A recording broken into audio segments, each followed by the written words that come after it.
You know, I'm normally not a big fan of these types of game announcements, but man, after almost a decade, isn't that a beautiful thing?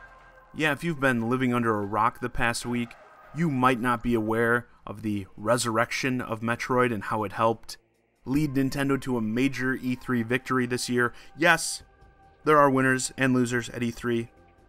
Do not come at me with this whole, gamers won E3 this year. Shut up.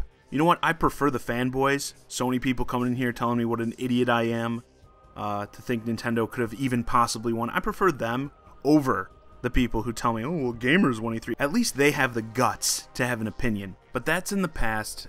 The time for celebration is over.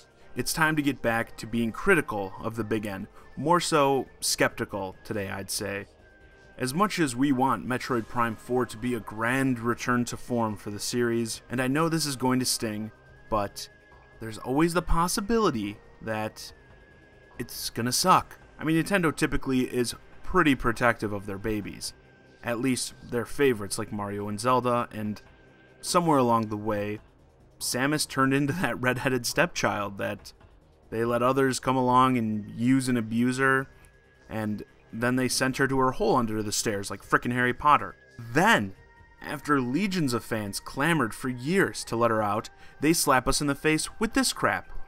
So, right off the bat, when I raise concerns, don't come at me with the whole, oh, Nintendo is so protective of... Sure, but not the ones named Metroid. Then you've got the realization of the fact that there's a new team working on this. Yep, if you're like me, you probably thought this was confirmation that Retro Studios were, in fact, working on a new Metroid all along. Now, I'm even more interested to know what the hell they're doing over there, but that's for another day. I want to have faith, but saying this is being developed by a brand new team is hardly reassuring. But I'm not here to just ruin this announcement for you guys today. So let's talk about the bright side. As far as the new team, Tanabe is still overseeing the project, so it's not like we've just got a bunch of randoms running around. And perhaps most importantly, this Samus Returns game for the 3DS, it speaks volumes to me that Nintendo is starting to listen. And I don't think this is a coincidence either. I think Nintendo is trying to make a point with this game before we get to Prime 4. If we were just coming off of Federation Farce, and then going into a new AAA Metroid game, I'd be way more worried. But we've got this remake coming out that, from what I've seen, looks pretty awesome. Classic side-scrolling gameplay with updates that actually make sense, with improvements to things like aiming that will actually benefit the game. And let me get more focused on this 3DS game and its importance, in my opinion. This is going to be the time where we, the fans of Metroid, need to put our money where our mouths have been. You know, Federation Farce came out and we basically told Nintendo to stick it. Hashtag not my Metroid, essentially. We pissed and moaned, stomped our feet, made frickin' petitions, for Christ's sake, telling them not to release the game. I mean, geez, say what you want about other fanboys, but when Nintendo fans don't like something, they sure as hell aren't quiet about it. But now, they're giving us the game many of us asked for, classic Metroid, and we need to support it.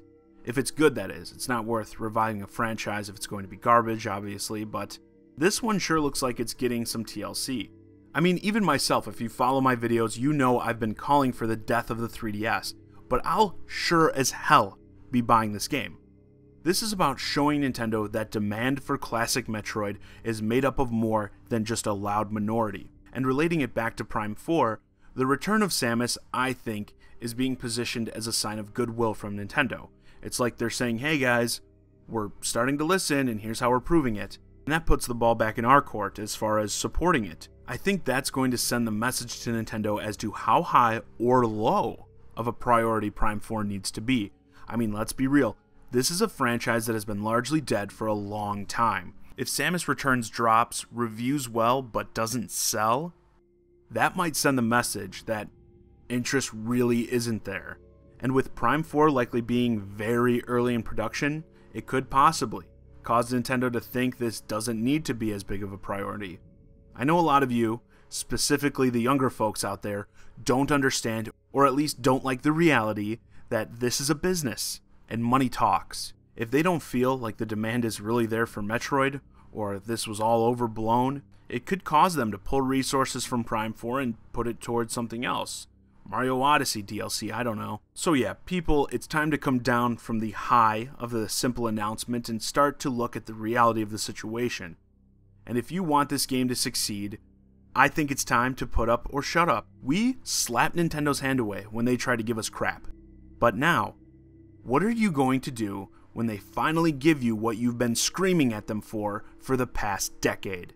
Was it really all just talk, or is this what gamers actually want?